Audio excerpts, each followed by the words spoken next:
Hi, good evening everyone. Happy Rakshabandhan to everyone. చాలా రోజులు అయింది. మొదటి నుంచి కూడా ఈ ఈవీఎం అవకతవకల మీద, ఈవీఎంలో జరుగుతున్న పొరపాట్ల మీద నేను మాట్లాడుతూనే వచ్చాను. సో దాని తర్వాత డిఫరెంట్ వాళ్ళు స్టేట్మెంట్స్ ఇవ్వడము, మొన్న కూడా పరకాల ప్రభాకర్ కూడా ఎక్కడో కొచ్చిన్లో స్టేట్మెంట్ ఇవ్వడం జరిగింది. వీళ్ళకి సంబంధించిన అవకతవకలు ఎలా ఉన్నాయి, ఎలా జరిగాయి అనే దాని మీద ఆయన కూడా ఇవ్వడం జరిగింది. సో ఈ విధంగా ఒక కంప్లీట్గా ఒక మ్యానిపులేషన్స్. ఆ రోజు ఓడినప్పుడు చంద్రబాబు నాయుడు అన్నాడు, దాని తర్వాత ఇప్పుడు మేము ఓడినప్పుడు మేము అంటున్నాం అనేది కాకుండా ఓవరాల్గా కూడా ఎలక్ట్రికల్ డివైజెస్ ఏదైనా కానీ మే గెట్ కాంప్రమైజ్డ్. ఎక్కడో చోట అది మ్యానిపులేట్ చేయడానికి వీలుంది అని చెప్పేసి మనం చూస్తూనే ఉన్నాం. ఇప్పుడు మామూలుగా ఫోన్ ట్యాపింగ్స్ కానీ, ఇంత సెక్యూర్డ్ ఫోన్స్ ఉన్నా కానీ, వాట్సాప్లో కానీ ఒక చిన్న మెసేజ్ పంపించి మొత్తం అంతా ఇది. సో దీని మీద ఒక బలమైన ప్రజాస్వామ్య వ్యవస్థ ఉండాలన్నా, ఇది చేయాలి అన్నా, మొదటి నుంచి కూడా దొంగ ఓట్లు అనేది ఏ విధంగా ఉందో, ఇంతకుముందు దొంగ ఓట్ల మీద కూడా ఫైట్ చేసిన మీకు చాలా సందర్భాల్లో చెప్పడం జరిగింది. ఇప్పటికీ ప్రతి కాన్స్టిట్యున్సీలో ఒక 10,000 దాకా డెత్ కావచ్చు, లేని ఓట్లు కావచ్చు, దొంగ ఓట్లు కావచ్చు, ఒక 10,000 దాకా ఉంటాయి ప్రతి కాన్స్టిట్యున్సీలో. దాన్ని ఎంతమంది ఆఫీసర్స్ వచ్చినా చెక్ చేయరు, ఎందుకంటే అది ముట్టాలంటే భయం. అవి ఓట్లు, దొంగ ఓట్లు తీసేసేటప్పుడు అన్ని ఓట్లు తీసేసినారు అని చెప్పేసి పత్రికలు రాస్తాయి. తీసేసే కార్యక్రమం మొదలుపెట్టినప్పుడు తీకుండా మొదలు పెడితే ఇంకా ఓట్లు అలాగే ఉన్నాయని రాస్తాయి. కాబట్టి సో అది ఎప్పుడు అలా నిరంతర ప్రక్రియలాగానే ఉండిపోయింది ఆ దొంగ ఓట్లు. సో అందుకే మన బ్యూటీ ఆఫ్ డెమోక్రసీలో ఏవైతే 4 పిల్లర్స్ అంటామో, ఎగ్జిక్యూషన్ కావచ్చు, మీడియా కావచ్చు, అదేవిధంగా లా కావచ్చు, ఇవన్నీ కూడా ఇప్పుడు ప్రతి ఒక్కరికి దీనిలో ఏదో జరుగుతోంది అనే పద్ధతికి ఉంది. పొలిటికల్గా కావచ్చు, చట్టాలు చేసే దాంట్లో, దానిని ఎగ్జిక్యూట్ చేసే దాంట్లో అవి సరిగ్గా ఉన్నాయా లేవా అని మానిటర్ చేసే మీడియాలో కావచ్చు, తప్పులు జరిగినప్పుడు దాన్ని ఇది చేసే న్యాయ వ్యవస్థలు కావచ్చు, ప్రతి చోట ఒక డివిజన్ అనేది రావడం జరిగింది అనమాట. సో అది మనము ప్రాక్టికల్గా చూస్తాం. సరే, ఈరోజు నేను ముఖ్యంగా పెట్టిన వివిధ అంశాల మీద నా వీడియో ఏంటంటే, ఒకటి రీకౌంటింగ్. ఈ ఎక్కడైతే తప్పిదాలు జరిగినాయని భావించినామో అక్కడ శాంప్లింగ్గా ఇప్పుడు ఒంగోలులో కౌంటింగ్ జరుగుతుంది. దానికి ఎస్ఓపి ఎలక్షన్ కమిషన్ ఇచ్చింది. ఎస్ఓపి అంటే స్టాండర్డ్ ఆపరేటింగ్ ప్రొసీజర్. ఏ విధంగా చేయాలి, ఏ విధంగా ఉండాలి, ఏ విధంగా కౌంట్ చేయాలి, వాళ్ళు ఇచ్చిన రూల్స్ ప్రకారము మనమంతా ఏమనుకున్నాము, సో పన్న ఓట్లు వీవీప్యాట్లు, అదేవిధంగా పడిన ఓట్లు ఎవరికి పన్నాయి అనేది లెక్కేస్తాము. అదేవిధంగా ఈవీఎంని కూడా దాన్ని ఏమన్నా ట్యాంపర్ చేసినారా, మ్యానిపులేట్ చేసినారా వెరిఫై చేస్తామని మనం అంతా అనుకున్నాం. కానీ ఈరోజు అక్కడికి పోతే తెలిసినది ఏంటంటే, అక్కడ ఏ ఓట్లు కూడా గతంలో పన్న ఓట్లు కావచ్చు ఇవి కానీ లెక్కించరంట. దాన్ని కౌంట్ చేయరు. కౌంట్ చేసేదల్లా ఒకటే కౌంట్ చేస్తారు. అది ఏంది కౌంట్ చేస్తారు అంటే, ఆ వీవీప్యాట్లన్నీ ఇప్పటికే తీసేసినారు. ఏ పార్టీకి ఎన్ని పన్నాయి అనేది మనకు కనపడుతూ ఉంటుంది కదా, అవన్నీ ఇప్పుడు లేవంట దాంట్లో. అదేవిధంగా ఆ ఈవీఎంలన్నీ క్లీన్ చేసి ఎవరికి ఎన్ని పన్నాయి, కొత్తగా మనల్ని ఏమంటారు, మాక్ పోలింగ్ అంటే వేసి ఎవరికి ఎన్ని పడినాయి, ఎవరికి ఎన్ని పడలేదు, ఎవరికి ఎన్ని పన్నాయి, ఎవరికి ఎన్ని పడలేదు అనేది కౌంట్ చేసే కార్యక్రమం చేయడం జరుగుతుంది అన్నమాట. అది ఎట్లుంటుందంటే, మామూలుగా ఏదైనా ఒక హుండీలో ఎంత డబ్బులు ఉన్నాయి ఎంచమంటే, ఆ హుండీలో డబ్బులన్నీ దోచేసుకున్న తర్వాత ఇప్పుడు అందరూ డబ్బులు వేయండి, ఈ డబ్బులంతా మేము ఎంచుతాము అన్నట్టుగా ఉంది. ఇప్పుడు కౌంట్ అది కాదు కదా. కౌంట్ చేయాల్సింది ఏంది, అందరికీ ఉన్న అనుమానాలు ఏంది. ఇప్పుడు నేను ఒక్కనే మాట్లాడడం కాదు, చాలా మంది ప్రముఖులు మాట్లాడినారు, దేశవ్యాప్తంగా లీడర్స్ అందరూ కూడా మాట్లాడుతున్నారు. ప్రతి ఒక్కరికి ఉన్న అనుమానం, ఎందుకంటే మన దగ్గరికి వస్తున్నారు, చాలా మంది దగ్గరికి వస్తున్నారు.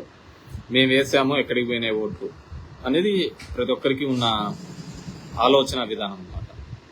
సో అందరికీ ఆ డౌట్ ఉన్నప్పుడు ఖచ్చితంగా దాని మీద క్లియర్ చేయాల్సిన అవసరం ఉంది. ఇప్పటికీ ఫామ్ 20s స్టేట్ ఎలక్షన్ మన ఆంధ్రప్రదేశ్ సంబంధించి ఎమ్మెల్యే ఎలక్షన్లకు సంబంధించి ఇంకా ఇంతవరకు కూడా అప్లోడ్ చేయలేదు. స్టేట్ ఎలక్షన్ ఇంతవరకు ఫామ్ 20s అప్లోడ్ చేయడం చేయలేదు. ఇది నిజంగా అది చేస్తే పోలైన ఓట్లెన్ని, కౌంట్ అయిన ఓట్లెన్ని అనేది క్లియర్ కట్గా తెలుస్తాయి అన్నమాట. కానీ అది ఆ విధంగా ఇంకా ఇంతవరకు జరగలేదు. అది ఎందుకు చేయలేదు, ఎలక్షన్ కమిషన్ మామూలు విత్ ఇన్ మంత్ లోపల చేయాలన్నమాట. అది ఇంతవరకు చేయలేదు. ఎందుకు చేయలేదు కూడా తెలియని విషయం, వన్ ఇష్యూ.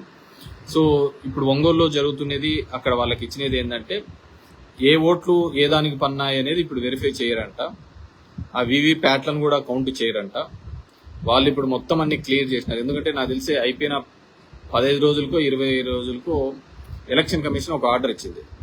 ఏం ఆర్డర్ ఇచ్చింది అంటే మొత్తం వీవీప్యాట్లన్నీ కూడా ఉండేటివన్నీ కూడా బర్న్ చేయండి, అన్ని క్లియర్ చేయండి అని చెప్పి చెప్పిన.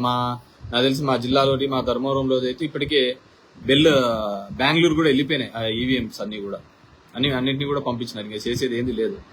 సో అదే పనిగా ఇట్స్ డిలే ప్రాసెస్ చేయన్నారు ప్రతి ఒక్కరికి ఉన్నట్టుగానే. సో దీంట్లో క్లియర్ కట్ గా చేయడం జరిగింది. బాలినేని శ్రీనివాస్ రెడ్డి గారు ఇప్పటికే హైకోర్టుకు కూడా పోవడం జరిగింది. పోయి ఇది మేము అడిగినది ఇది కాదు, సుప్రీంకోర్టు ఇచ్చిన మార్గదర్శకాలు వేరు, వీళ్ళు ఇస్తున్న స్టాండర్డ్ ఆపరేటింగ్ ప్రొసీజర్స్ వేరు అనే దాని మీద వాళ్ళు కూడా లీగల్ గా ప్రొసీడింగ్ కావడానికి వెళ్ళడం జరిగింది. ఈ రోజు ఉండాల్సింది అది రేపటికి డిస్పోజ్ కావడం జరిగింది. సో ఇది ఎలక్షన్స్ కి సంబంధించిన విషయం. రెండోది సంబంధించి ఈరోజు రక్షాబంధన్. కానీ ఈ వారం 10 రోజులుగా కూడా చూసినాం, కోల్కతా ఒక డాక్టర్, దాంట్లో నిజంగానే దురదృష్టకరమైన సంఘటన. మోమిలా దేబ్నాథ్ అనే ఒక డాక్టరు, 31 years old డాక్టర్కి సంబంధించిన ఒక కిరాతకమైన సంఘటన. మొత్తం యావత్ దేశమంతా కూడా నిరసన తెలుపుతున్న సందర్భం. దీని ఇంకా కొన్ని చోట్ల పొలిటికల్ గా వాడుకునే ప్రయత్నం చేస్తుంది. It's very cheap and very bad. ఆ ప్రయత్నాన్ని మానండి. ఖచ్చితంగా ఒక మంచి చట్టం తీసుకొని వచ్చే విధంగా, అలాంటి పనులు చేసిన వారికి ఖచ్చితమైన ఒక కఠినమైన శిక్షను ఉండే విధంగా. ఎందుకంటే ఇప్పుడు మనం చాలా దేశాలు చూస్తున్నాయి, చాలా వెనుకబడిన దేశాలు లాంటి దాంట్లో కూడా, వెనుకబడిన దేశాల్లో కూడా ఇలాంటివి చేస్తే ఒక భయాన్ని క్రియేట్ చేసే విధంగా ఉరి తీసే కార్యక్రమం చేస్తుంటారు. పబ్లిక్ గా ఉరి చేసే ఈ క్రైమ్ రేట్, ఆడవారి మీద జరిగే ఈ క్రైమ్ రేట్ తగ్గాలి అంటే ఖచ్చితంగా ఒక కఠినమైన నిర్ణయం తీసుకుంటేనే తప్ప, అది కూడా నిర్ణయం సత్వర పరిష్కారం అయ్యే విధంగా, తొందరగా ఎగ్జిక్యూట్ అయ్యే విధంగా. ఎందుకంటే మనం చూస్తున్నాం ఎంత డిలే ప్రాసెస్ జరుగుతుంటది.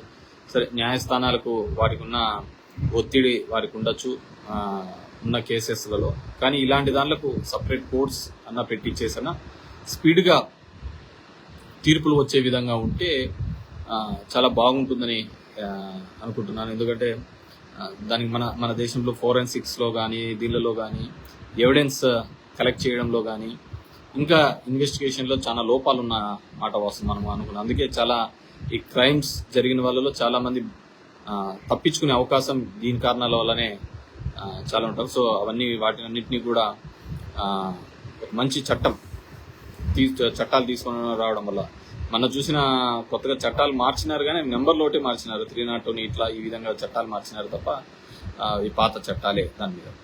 అండ్ రెండో విషయం వచ్చేసరికి బంగ్లాదేశ్ ఇష్యూని కూడా ఏ విధంగా దింపినారు. దాంట్లో నేను మొత్తం బాగా పూర్తిగా చూడటం జరిగింది. ఎందుకు ఈ విధమైన ఒక ప్రజల్లో ఒక అభద్రతా భావం వచ్చిందంటే, దానికి నాకున్న ఇన్ఫర్మేషన్ ప్రకారం 1972లో ఎవరైతే పాకిస్తాన్ నుంచి ఈస్ట్ పాకిస్తాన్గా పక్కకి రావాలనుకున్నారో, పక్కకు వచ్చారో, ఆ రోజు ఆ ఉద్యమంలో ఎవరైతే 1972 ఉద్యమంలో పాల్గొన్నారో వాళ్ళకు సంబంధించి ఆ ఉద్యమకారులకు రిజర్వేషన్ అనేది ఉండేది. సో ఆ రిజర్వేషన్ అనేది ఉండేది. ఆ రిజర్వేషన్ని వాళ్ళ పిల్లలకి కూడా వచ్చే విధంగా రిజర్వేషన్ అనేది ఆ రోజు ఎవరైతే ఉద్యమం నడిపించినారో వాళ్ళ కూతురే అక్కడున్న ప్రధాని కూడా. సో వాళ్ళు కూడా ఆ రిజర్వేషన్ ని వాళ్ళ పిల్లలకు కూడా వచ్చే విధంగా చేసినారు. దాని తర్వాత మళ్ళీ కొత్తగా వచ్చిన చట్ట ప్రకారం టు మై నాలెడ్జ్ మన వాళ్ళకు కూడా వచ్చే విధంగా ఈ రిజర్వేషన్ అనేది తీసుకొని రావడంతోనే మొత్తం అంతమంది కూడా ఫ్లేరప్ అయినారు.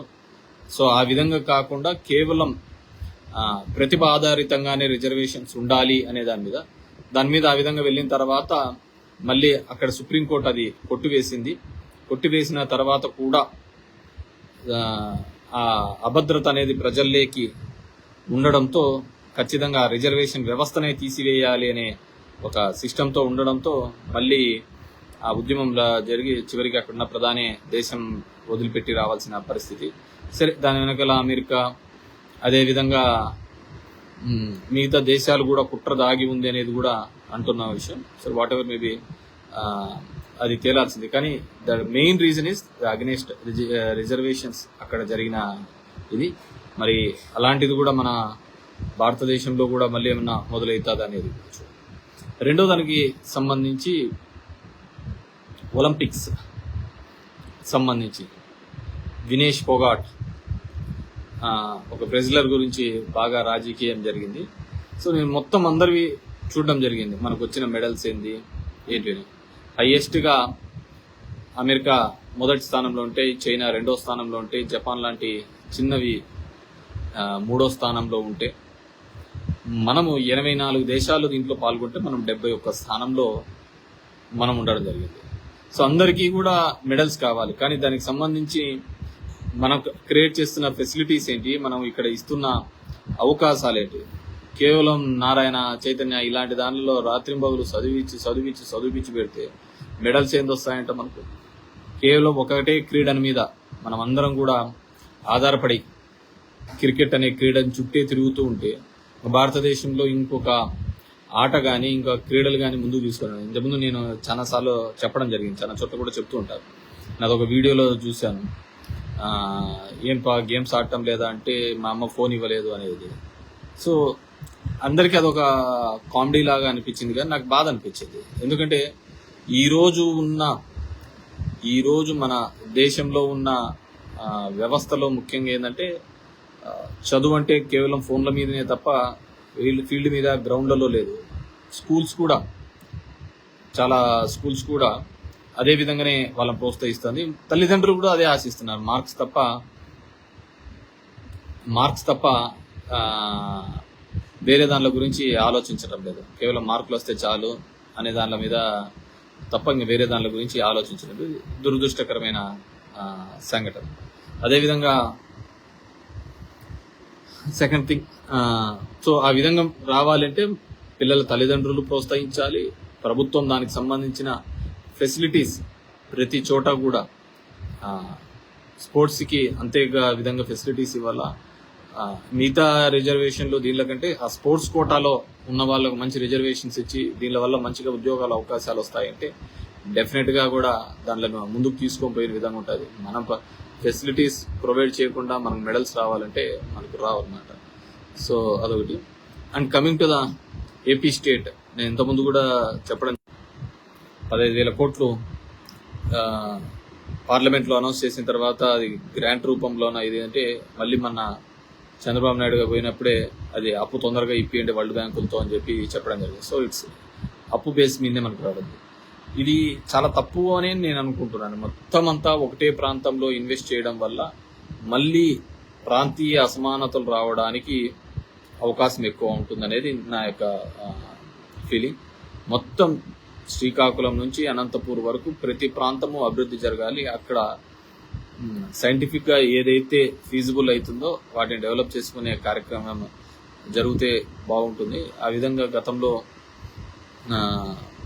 మా నాయకుడు జగన్మోహన్ రెడ్డి గారు ఆ ప్రయత్నం చేసినారు, కానీ దానికి ప్రజల నుంచి వాటిని పెద్దగా యాక్సెప్ట్ చేసినట్టుగా కనపడటం, డీసెంట్రలైజ్ డెవలప్మెంట్ అనేది.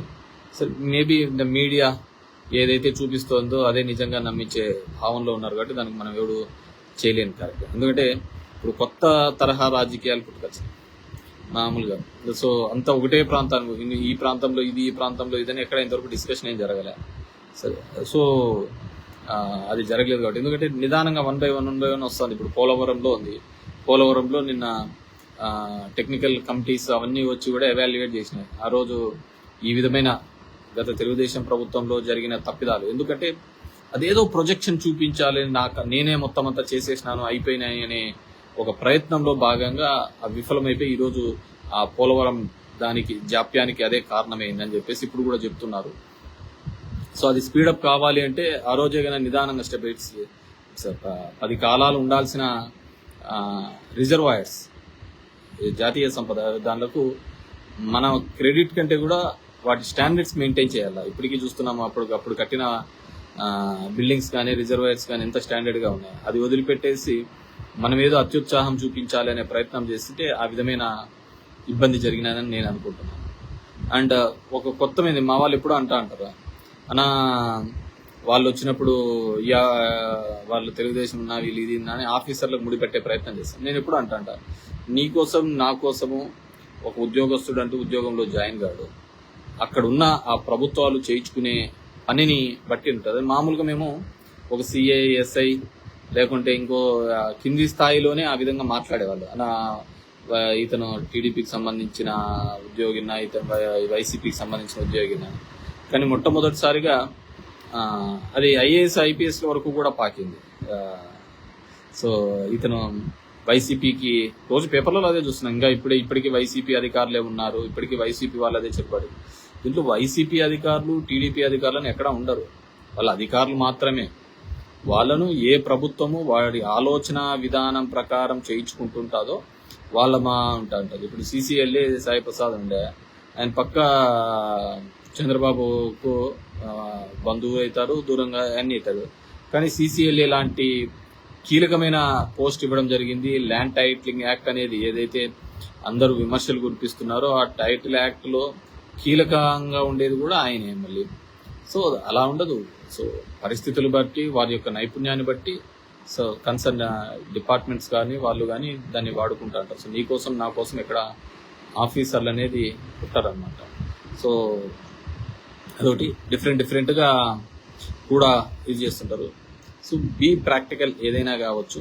సో జరుగుతున్న పరిణామాలు ఇది లేదు. మా ప్రాంతంలో ఈ మధ్యనేమో కొద్దిగా వర్షాలు పడినాయి, రైతాంగం కానీ కర్షకులకు కార్మికులు కానీ బాగా ఇబ్బంది పడుతున్న సందర్భం. సో ఏదేమైనా కానీ చంద్రబాబు వివిధ హామీల రూపంలో ఇచ్చినాడు, చూద్దాం ఆయన ఎంతవరకు నెరవేరుస్తారో. జగన్మోహన్ రెడ్డి కుదరదు, ఆ విధంగా చేయలేము, అంత ఆదాయం లేదు అని ఆయన చెప్పినాడు. ఆయన మాట నిజమవుతాదో లేకుంటే సంపద సృష్టించి మొత్తం చేస్తాను అని చెప్పిన చంద్రబాబు మాట నిజమవుతాదో చూస్తాం. కానీ దయచేసి పేపర్లలో కానీ దీనిలో కానీ ఈరోజు కూడా చూసే ఏదో 16 కంపెనీలు ఓపెనింగ్ వచ్చి 3 నెలలు అయింది. 3 నెలల్లోనే అప్పుడే పరిశ్రమలు స్టార్ట్ చేసి ఓపెనింగ్ కూడా అవుతుంటుందా? మామూలు రూమ్ మొదలు పెట్టినా కానీ 4 రూమ్లు కట్టలేమే. సో అప్పుడు జగన్మోహన్ రెడ్డి గారు స్టార్ట్ చేసినది ఇప్పుడు ఓపెనింగ్కి వచ్చే కార్యక్రమం. సో డెవలప్మెంట్ అనేది it's a continuous process. So అది it's a continuous process. So ఎవరైనా కానీ తను చేసిన అది ల్యాండ్ మార్క్ లాగా ఉండిపోవాలని కోరుతారు. ఇప్పుడు సచివాలయ వ్యవస్థ ఉంది, అది ఎవరు వచ్చినా కానీ ఎప్పుడు వచ్చినా కానీ అది జగన్మోహన్ రెడ్డి చేసినాడనే చెప్తా అంటారు. సో ఇప్పుడు కొన్ని దానిలకు కాలనీస్, మా ధర్మవరంలో కూడా కొన్ని దానిలకు కాలనీలకు దీనిలకు పేర్లు మార్చినారు. పేర్లు మార్చడం వల్ల వచ్చే ఉపయోగం ఏముంటుంది? సో దానివల్ల ఏంటంటే వాళ్ళు కట్టలేరు కాబట్టి మనం కట్టిన దానిలకు పేర్లు మారుస్తూ అంటారు. సో ఇవన్నీ కూడా పబ్లిక్ అనే వాళ్ళు చాలా ఇది చేస్తారు. ఐ స్టిల్ బిలీవ్, నేను ఇంకా ఇప్పటికీ ఒకటే నమ్మేది, ఖచ్చితంగా ఈవీఎం మ్యానిపులేషన్స్ అయితే జరిగాయని నేను పూర్తిగా కూడా నమ్ముతాను. ఇది దేశవ్యాప్తంగా కూడా జరిగాయని పూర్తిగా నమ్ముతున్నాము. సో అదేవిధంగా ఎందుకంటే ఐ బిలీవ్, నాకు మా ధర్మవరం ప్రజల మీద వాళ్ళ మీద నాకు పూర్తిగా నమ్మకం ఉంది. సో ఖచ్చితంగా మంచిగా జరిగి ఉంటుంది, మంచిగా చేసి ఉంటారు అనేది నమ్మకం ఉంది. So end of the day దీంట్లో ఎట్లుందంటే చట్టాలు ఆ విధంగా ఉన్నాయన్నమాట. ఒకసారి ఎలక్షన్ ఇది అయిపోయిన తర్వాత నువ్వు నేనేం చేసలేదు. కానీ ఈరోజు ఒంగోలులో జరిగిన దాన్ని బట్టి ఇలాంటి అనుమానాలు మరింత బలంగా వస్తున్నాయి. ఎందుకంటే ఎక్కడైతే ఆ గతంలో ఏ ఈవీఎంలు జరిగినాయో అవి ఎంచండి అయ్యా, ఆ వివిప్యాట్లు ఎన్ని ఉన్నాయి, ఇవన్నీ ఉన్నాయి, అవి ఎంచండి అంటే అవి అన్ని తీసేసి కొత్తగా మళ్ళీ ఈవీఎంస్ పెంచడం అంటే ఖచ్చితంగా ఏదో ఒక మ్యానిపులేషన్స్. ఇంతవరకు ఫామ్ 20 కూడా అప్లోడ్ చేయలేదంటే, ఎందుకంటే ఇప్పటికీ 49 లక్షల ఓట్లు వేసిన దానికంటే ఎంచినది ఎక్కువగా ఉన్నాయని కూడా వస్తోంది. కాబట్టి డెఫినెట్ గా ఇవన్నీ కూడా క్యాలిక్యులేట్ చేసుకోవాల్సిన ఆవశ్యకత ఉందని చెప్పేసి ఐ బిలీవ్ స్ట్రాంగ్లీ. సో ఏదానికైనా సరే కాలమే సమాధానం చెప్తుంటది. బట్ నేను దీని మీద కూడా different section of the people తో మాట్లాడుతున్నాను, అందరితో కూడా మాట్లాడి దీని మీద ఏ విధంగా ఒక సొల్యూషన్, ఎందుకంటే ఇది ప్రజాస్వామ్యానికి పెద్ద చెడు. దీంట్లో ఏముంటుంది చెప్పండి, ఒక ఎలక్ట్రానిక్ మిషన్స్ తో ఉంటే ఎవడైతే ఉంటాడో వాడు మెయింటైన్ చేసుకుంటా పోతా ఉంటాడు. సో ఖచ్చితంగా పలు అనుమానాలకు, ఎందుకంటే మెయిన్ ఎలక్షన్స్ జరిగిన తర్వాత మన 13 ఎలక్షన్స్ జరిగినాయి అసెంబ్లీస్. 13 ఎలక్షన్స్ జరిగితే 10 పైగా ఇండియా కూటమికి వచ్చింది. 10 సంవత్సరాల తర్వాత ఏం పెద్ద ఘనకార్యాలు జరిగినాయని చెప్పేసి మళ్ళీ ఓటు వేస్తున్నారు అనేది కూడా మనం చూసుకోవాల్సిన విషయం, ఆలోచించుకోవాల్సిన విషయం. Thank you very much.